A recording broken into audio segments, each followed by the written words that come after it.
जैनम जयतु शासनम विश्व कल्याणकारकम। उपस्थित धर्म स्नेही सत श्रद्धालु भव्यवर पुंडरीक पुण्यात्मा महानुभाव, जिन शासन की निर्मल और अक्षुण्ण परंपरा में यूँ तो एक से एक बढ़कर त्यागी, तपस्वी, ज्ञानी और आत्मध्यानी साधक हुए,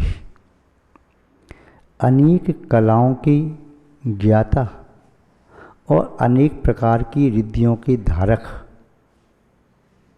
उन आचार्य महोदय ने अपनी आत्मा का कल्याण करने के साथ साथ अन्य भव्य जीवों के कल्याणार्थ दिव्य देशना भी थी। वे दिव्य देशना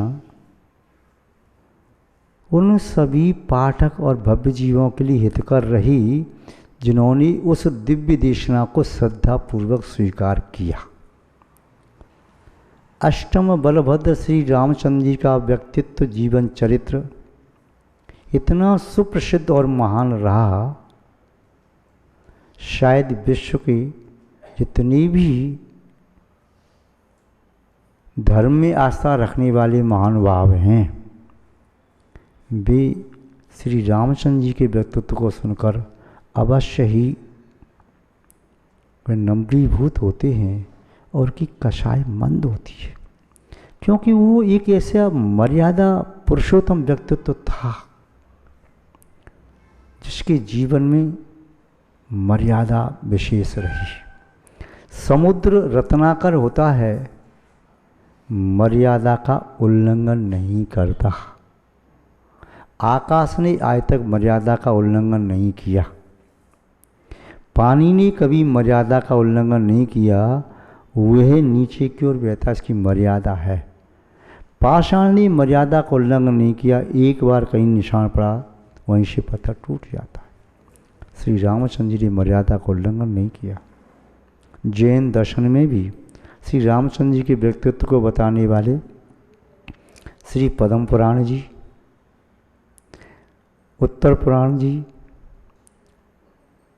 पौमचर्यु आचार्य विमल सूरी का और सोमदेव आचार्य का रामचरित्र इत्यादि अनेक ग्रंथ महत्वपूर्ण हैं। श्री रविशरण आचार्य का पद्म पुराण अवश्य ही स्वाध्याय करने के योग्य है। जीवन में आपने स्वाध्याय नहीं किया हो तो हमारा आपसे इतना ही संकेत है, एक बार स्वाध्याय जरूर करना। बड़ी मनोयोग से सुनना या पढ़ना बहुत आनंद आएगा, क्योंकि उसमें अनेक भवों का भी कथन है। और जब किसी भी व्यक्ति के 2-4-6 भव सुनते हैं तो मालूम चलता है इसने ऐसा किया तो ऐसा फल मिला, ऐसा किया तो ऐसा फल मिला। उसमें पुण्य और पाप की इतनी अच्छी विशद व्याख्या है, पुण्य और पाप की इतनी सुस्पष्ट और प्रामाणिक व्याख्या है कि व्यक्ति पापों से डर जाता है, पुण्य के कार्य में अपने आप लग जाता है। आचार्य महोदय ने जो उपकार किया है वह शब्दातीत है। कृतज्ञ व्यक्ति जानते हैं कि उपकारी के उपकार का फल किस तरह चुकाना है। कृतज्ञ उपकारी के उपकार को मानते ही नहीं और भी उपकार प्राप्त करके भी अपना अपकार कर लेते हैं, अपना अहित कर लेते हैं। श्री रविशरण आचार्य ने यहाँ पर पद्म पुराण में जो 282 नंबर के श्लोक में और 14वें पर्व में श्लोक लिखा है, बहुत अच्छा श्लोक है। उस श्लोक में ये जैन धर्म की महिमा बता रही है। जैन धर्म क्या है, क्या महिमा है, क्या स्वरूप है, जैन धर्म रूपी वृक्ष का फल क्या है, पुष्प क्या हैं, पल्लव क्या हैं, शाखा उपशाखा तनाव जड़ें क्या हैं। आचार्य महोदय के शब्दों में देखें, अवाप्ययो मतम जैनम नियमेषु वतिष्ठते अशेषम किल्बिषम दग्ध्वा स्वस्थानम सोदिगच्छति। जैनम मतम अवाप्य यो, जो कोई भी भव्य जीव जैन मत को, जैन धर्म को, जैन कुल को, जैन साधुओं की संगति को, जिन भगवान के सानिध्य को प्राप्त कर लेता है, यदि उसका मन इसमें लगा है, जैन आयतन जिनायतन में लगा है, तो निस्संदेह मान लीजिए वह भव्य जीव है। एक क्षण के लिए भी आपकी रुचि जागृत हो गई जैन धर्म के प्रति, केवल एक क्षण के लिए, चाहे जैन भगवान रुचि जागृत हुई, चाहे निर्गंत गुरु में, चाहे जैन वचन में या जैन धर्म में, पक्का मान लीजिए वह व्यक्ति नियम से भव्य है। जो सुनता है रुचिपूर्वक, आप जैसे सुन रहे हैं, रुचिपूर्वक सुन रहे हैं, किसी मजबूरी में नहीं, दबाव में आकर के नहीं, तो समझो आप नियम से भव्य हैं। आचार्य पद्मनंदी स्वामी जी ने लिखा है पद्मनंदी पंचम शतका में, तत्प्रति पीत चित्तेन ईन वार्तापि ही स्वता निश्चितम सा भवेद भव्य भावी निर्वाण भाजन।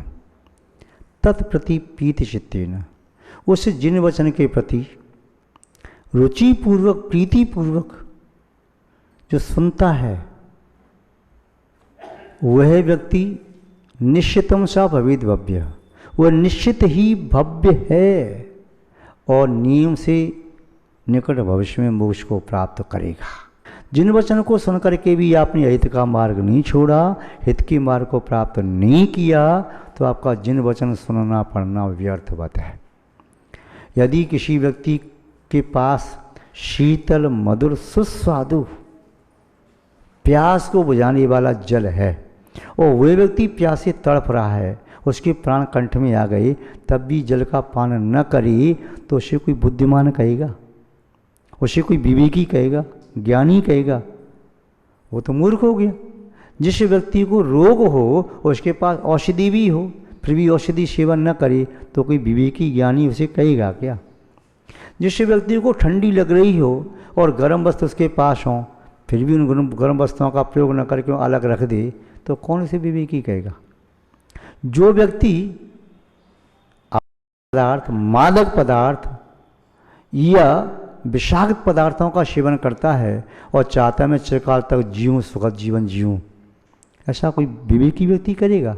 नहीं करेगा।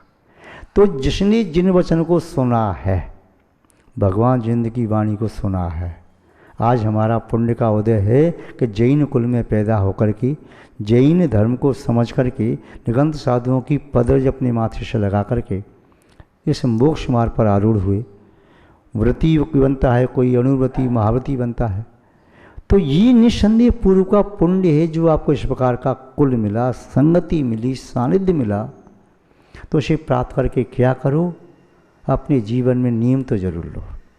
अष्टमी 14 का उपवास नहीं कर सकते तो एक आसन करो, एक आसन नहीं कर सकते तो बंधा हुआ 2 बार लो। आप नित्य देव दर्शन करने का नियम ले लो, चाहे रात्रि भोजन का त्याग का ले लो, जमीकन त्याग का ले लो, आचार के त्याग का ले लो, जिनेंद्र भगवान का अभिषेक पूजन का लो, आहारदान का लो, जिनेंद्र भगवान के नाम की जाप करने, महामंत्र की जाप का लो, शीलवत के पालन करने का नियम लो। कोई न कोई नियम तो अवश्य लेना ही चाहिए। बिना नियम के जीवन सुरक्षित नहीं है। यदि घोड़ा की लगाम न लगाए तो घोड़ा पर सवार व्यक्ति कहीं भी पतित हो सकता है। यदि बैल को लगाम न लगाए तो बैल पूरा खेत नाथ डालते हैं बैल के, तो वह बैल अच्छे से खेत में काम न करेगा। तो ये अंकुश से हाथी को अंकुश न लगाओ तो हाथी वह विध्वंस संहारक हो जाए। नदी के पानी को 2 किनारों से न बांधो तो नदी सृजक के स्थान पर विध्वंसक बन सकती है। हमारा जीवन भी यदि संयम से समन्वित नहीं है तो बिना ब्रेक की गाड़ी की तरह से बड़ा खतरनाक हो जाएगा। इसलिए नियमेषु अवतिष्ठते, नियमों में उसे स्थित हो जाना चाहिए। छोटे छोटे नियम भी बहुत बड़े काम करते हैं। घुटनों के बल चलते चलते पैर खड़े हो जाते हैं। छोटे छोटे नियम एक दिन बहुत बड़े बन जाते हैं। कौवे के मांस का त्याग करने वाला जीव भी भगवान महावीर स्वामी बन सकता है। पूर्वाभील खदर शाह भील ने भी कौवे के मांस का त्याग किया, आगे महापद्म नाम के तीर्थंकर बनेंगे। छोटे छोटे नियम, घुटनों के बल चलते चलते, यानी छोटा बालक घुटनों के बल चलता है। प्रातःकाल 4 पैर, मध्याह्न काल में 2 पैर और संध्या काल में 3 पैर मनुष्य के होते हैं। यानी बाल्यावस्था में घुटनों पर चलता है, 2 हाथ टिकाता है, 2 पैर, तो 4 पैर प्रातःकाल। मध्याह्न काल यानी यौवन अवस्था प्राप्त की, 2 पैरों से चल रहा है। और संध्या काल यानी वृद्ध अवस्था हो गई, एक लाठी और ले ली, 3 पैर हो गए। तो घुटनों के बल चलने वाला बालक भी जैसे बड़ा हो जाता है, वैसे जीवन में छोटे छोटे नियम लेने वाला भी बहुत बड़ा होता है। एक दिन के लिए भी आपने रात्रि भोजन का त्याग किया, 2 दिन के लिए त्याग कर दिया आपने रात्रि भोजन का, तो एक उपवास का फल मिल गया। जिसने 1 साल के लिए रात्रि में 4 प्रकार के आर्जन का त्याग कर दिया, 6 महीने के उपवास का फल प्राप्त हो जाता है। छोटा छोटा नियम भी लो, 1 दिन का ब्रह्मचर्य का भी पालन करो तब भी बहुत पुण्य। संकल्प पूर्वक करो। एक भी जाप लगाने का नियम लिया महामंत्र की जाप का, तो एक जाप भी जीवन में निस्संदेह महापाप का नाश करने वाली होती है। आपने महीने में ही सही 1 दिन का अभिषेक का नियम लिया, यदि रुचिपूर्वक करोगे तो 1 दिन का नियम आपको 365 दिन का नियम लेने के लिए आपका मन मजबूर कर देगा। क्या मजबूरी है, चल लिए अभिषेक कर, कितना आनंद आता है। तो कोई भी नियम लो, आपने 1 दिन का भी लिया है तब भी बहुत पुण्य का कारण। एक राजा शराब पीता था, बहुत पीता था। मुनि महाराज के पास गया, महाराज ने कभी त्याग कर दे। मैं त्याग तो नहीं कर सकता, कुछ तो त्याग कर दे। हमेशा पीता रहता है क्या? हम, मेरा कोई समय निश्चित नहीं, कभी भी पीता हूँ। चल एक काम कर ले। कहाँ पीता है? मेरी कमरे में मेरी टेबल लगी है, वहाँ पर मेरी बोतलें सजी रखी हैं अलमारी में, वहाँ जाके पीता हूँ, कमरे के बाहर नहीं पीता। चल यही नियम ले ले कि जब तक मैं वहाँ तक नहीं पहुँचा तब तक मेरा त्याग है। ठीक है, ये नियम तो ले लूँगा मैं।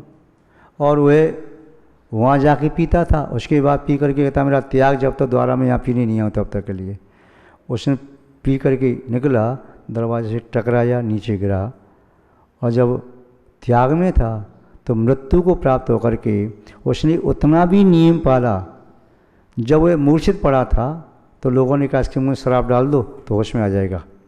वह होश में आया तो उसने कहा नहीं, मेरा नियम है, मैं यहाँ नहीं पी सकता, मेरा नियम है, त्याग है, वहीं जाके पीऊँगा। और उसे प्राणांत हो गया, नियम को तोड़ा नहीं। ऐसे कितने उदाहरण हैं कि नियम को नहीं तोड़ा। वसुभूति ब्राह्मण ने पंचमी के व्रत का नियम लिया, समाधि को प्राप्त कर लिया, नियम को तोड़ा नहीं। छोटे छोटे, एक श्यार ने रात्रि भोजन का त्याग किया। वह बार बार बापका में पानी पीने जाता, वहाँ अंधेरा देख करके लौट के आया, फिर नीचे गया, फिर वहाँ अंधेरा देखा, फिर लौट के ऊपर आ गया। ऊपर देखता सूर्य अभी अस्त नहीं हुआ, नीचे जाता तो रात्रि दिखाई देती। ऐसे वह कई बार नीचे गया, ऊपर आया, गया नीचे, और पुनः तब तक रात्रि हो गई, और रात्रि में वह प्यास के कारण मृत्यु को प्राप्त हो गया। मृत्यु को प्राप्त होकर के भी प्रीतिंकर बना, मोक्षगामी जीव होगा, महान हुआ। तो छोटे छोटे नियमों का भी जीवन में बहुत बड़ा महत्व है। नियमेषु अवतिष्ठते, जो अपनी आत्मा को नियमों में अवस्थित करता है। जैसे हीरा है ना, सोने में जड़ दो तो उसकी कीमत होती है, कोई भी रत्न है सोने में कीमत है। ऐसे ही नियमेषु, नियमों के स्वर्ण में जिसकी आत्मा रत्न की तरह से जड़ गई, उस आत्मा को संसार में कौन पतित कर सकता है? आचार्य महोदय कह रहे हैं, अशेषम किल विषम दग्ध्वा, ऐसा व्यक्ति जिसने नियम लिया, संयम लिया, व्रत लिया, वह व्यक्ति अशेष किल विषम, संपूर्ण पापों को दग्ध्वा, जला करके, संपूर्ण पापों को जला करके, पाप तो जल गया, क्या बचा? पुण्य। और पुण्य के फल से सुर सुख, नर सुख, मोक्ष मार्ग और सिद्धत्व की प्राप्ति। पुण्य के फल के बारे में जानते हैं। पुण्य फला अरिहंता, पुण्य का फल तो अनंत अवस्था तक है। 5 परमेष्ठी की अवस्था, इसमें से सिद्ध परमेष्ठी छोड़ दो, वह पुण्य नष्ट हो जाता है तो सिद्ध बन जाते हैं, और 4 परमेष्ठी की अवस्था पुण्य को उद्देश्य प्राप्त होती है।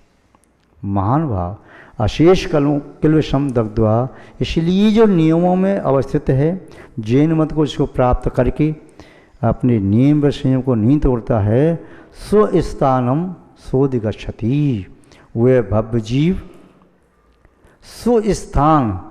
स्वस्थान कहिए तो सिद्धत्व, सिद्धालय, उस अवस्था को प्राप्त करता है। इसमें किंचित भी संदेह नहीं है। अत्रैव नैव संशया, इसमें संशय नहीं है। इसलिए आचार्य भगवान श्री रविशंकर स्वामी ने कहा, यदि आप वास्तव में जैन कुल में पैदा हुए हैं, अपने कुल की महिमा गरिमा जानते हैं, आपको इतना ज्ञान है कि मनुष्य अवस्था प्राप्त करना बड़ा कठिन है, जैन कुल बड़ा कठिन है, सत्संगति बड़ी कठिन है, और बुद्धि का क्षयोशम कि हमारी बुद्धि धर्म में लग रही है, ये बड़ा कठिन है। इतनी दुर्लभता को जानते हैं तो निस्संदेह आपको क्या करना चाहिए? नियम व्रत के माध्यम से जीवन को सजाना चाहिए। जैसे हम मकान बनाते हैं, मकान आपने पेड़ खड़े कर दी, दीवार खड़ी कर दी, उस मकान में अच्छा नहीं लगेगा, मकान छोटा हो या बड़ा हो, जब तक मकान को अंदर से सजाते नहीं हो।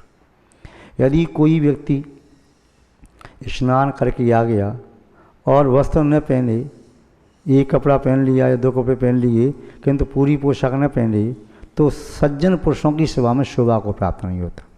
कोई बाला कन्या युवती यदि वह बहुत सुंदर है, किंतु सामान्य वस्त्र पहन करके आभूषण न धारण करे, श्रृंगार न करे, तो सुंदर होते हुए असुंदर लगे।